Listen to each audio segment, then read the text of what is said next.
welcome back to the show. I'm your host, Cameron Maloney, and today we have a very important topic to discuss: misinformation. But first, I have a challenge for you guys. So I have a tweet here that reads: Flu season is coming up.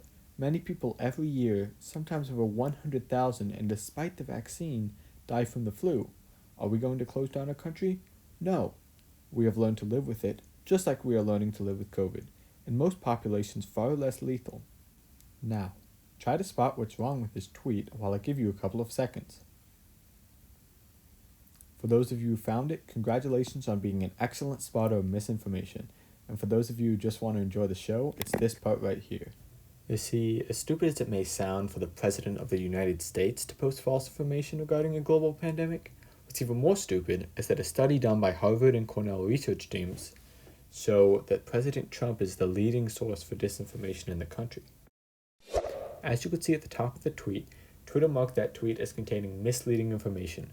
Facebook, on the other hand, straight up removed the post in its entirety. In the past, developers at these companies have worked to develop AI systems that can detect things ranging from graphic content to spam to false information. The rise in social media usage among adults recently is astonishing. From just 15 years ago, where about 5% of adults were using social media platforms, to now 75% of adults actively using social media. It's clear there's been a surge in popularity. However, the older one gets, the harder it is for their body to fight off COVID. Because of this, death rates tend to increase with age. And according to Business Insider, 46% of people 65 and older use Facebook. But so what, you may ask? Do people even believe these random bits of information they read in online Facebook stories? In fact, yes they do. A recent Cornell study on COVID disinformation reported that not only are older generations more likely to believe false information they read online, but also that double the rate of people believed in fake news regarding COVID compared to the people that believed in fake news regarding the 2016 presidential election. So what should we do about it? First off, all companies should adopt Facebook's policy and simply remove tweets if they are confirmed to have misleading information. Companies like Twitter should be obligated to remove tweets found to contain disinformation, since access to these tweets or retweets of these tweets is likely to cause a serious spread of misinformation. For example, in the tweet presented from President Trump I showed earlier, Twitter kept the tweet available because they believed it was in the public's interest. In other words, they are keeping the tweet available for whatever specific purpose one may have, such as to archive it or to use it as an example. However, the strategy allows for people to continue spreading the information, causing a viral spread of misinformation. Instead, they should simply shut down the tweet, as stopping the spread of this information is more important than whatever the public may want to use it for. Secondly, big social media companies should collaborate in tackling this problem together. Now, I know what this may sound like.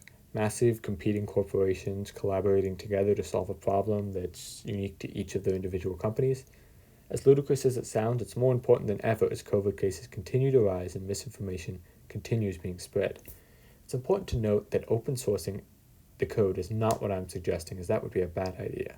Open source code would allow those who make bots to write fake news to identify holes in the AI that they may be able to program their bots around. In the best case scenario, the highly skilled developers at these companies like Facebook, Twitter, and Google would collaborate openly between each other to rapidly speed up the process of combating this issue due to their combined manpower.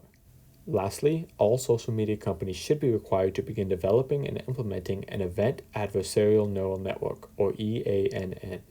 This basically makes their algorithm non-specific and allows for fake news algorithms to be transferred to any event, whether it be environmental issues, an election, or a global pandemic.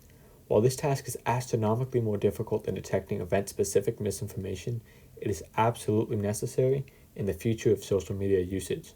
Social media isn't slowing down anytime soon, and those who deliberately and accidentally spread false information won't be slowing down either. As we continue to progress technologically, it's essential that our methods are able to be generalized, so if something like this happens again, we are prepared to attack it.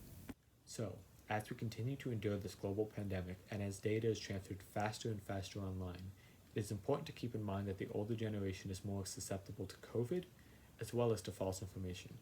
It is the job of the social media companies to implement methods that both catch this false information and remove it, hopefully together. But with that being said, I hope you enjoyed, and thanks for tuning in. Bye-bye.